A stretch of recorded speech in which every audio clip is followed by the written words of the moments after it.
Assalamualaikum warahmatullahi wabarakatuh. Izin memperkenalkan diri, nama saya Amanda Nur Fauziah dari jurusan Bimbingan dan Konseling Islam kelas 3A dengan NIM 12140100023. Di sini saya akan menjelaskan mengenai manajemen waktu. Kalian tahu nggak sih apa itu manajemen waktu? Manajemen waktu yaitu cara agar kita mampu mengendalikan waktu secara optimal, yang mana kita harus bisa mengatur waktu dengan baik. Misalnya, di hari ini kita ada jadwal kuliah, ada jadwal rapat, dan ada jadwal UKM. Nah, gimana sih agar kita semua datang ke agenda tersebut gitu kan, ke kuliah, rapat, dan UKM gitu kan. Nah, kita pentingkan yang lebih penting dulu, kuliah. Kita pentingkan kuliah dulu.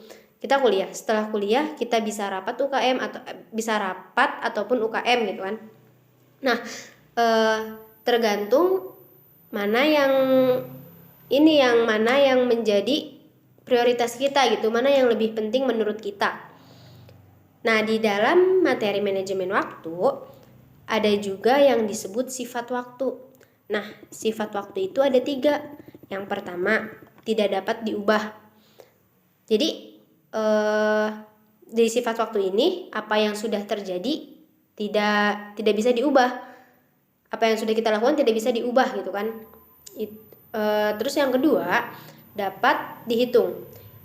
Nah, dapat dihitung itu dimensi kehidupan yang dapat dihitung, yang bisa dihitung. Yang ketiga, dimensi keempat dalam kehidupan selain panjang, lebar, dan tinggi. Karena kehidupan itu bukan hanya hidup di dalam ruang gitu kan. Ada juga fungsi waktu. Yang pertama ada optimalisasi pekerjaan. Nah, kita itu harus bisa menghasilkan kerja yang maksimal. Yang kedua, membangun kredibilitas, yaitu seseorang bisa lebih percaya. Yang ketiga, mengurangi stres.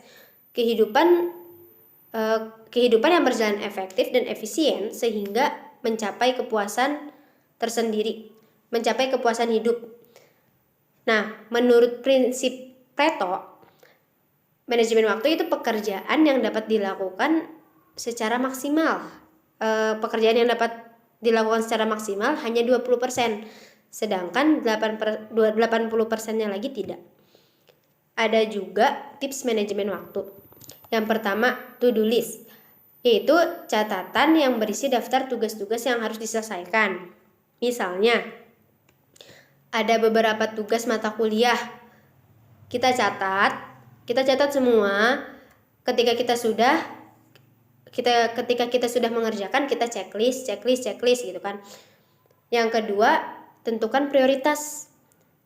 Nah, di sini itu ditentukan prioritas ini ada penting mendesak, penting tidak mendesak, tidak penting tapi mendesak, tidak penting, dan tidak mendesak.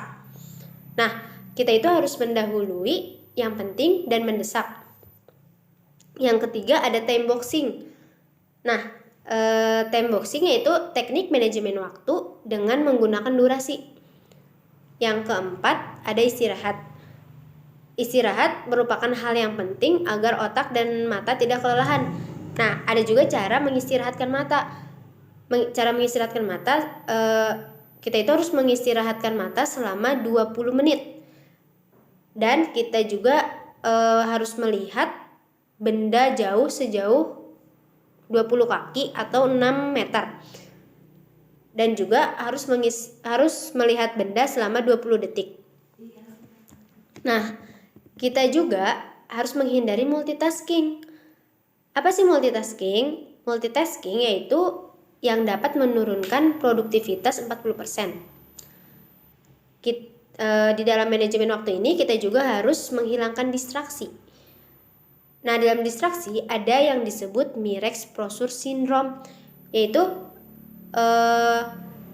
Mirex-Prosur Syndrome. Apa yang dilihat itu menjadi referensi kehidupan kita, seperti kita menonton film, nonton YouTube dan yang lainnya gitu kan. Mungkin cukup sekian yang dapat saya sampaikan. Mohon maaf apabila banyak kekurangan dan banyak kesalahan. Wassalamualaikum warahmatullahi wabarakatuh.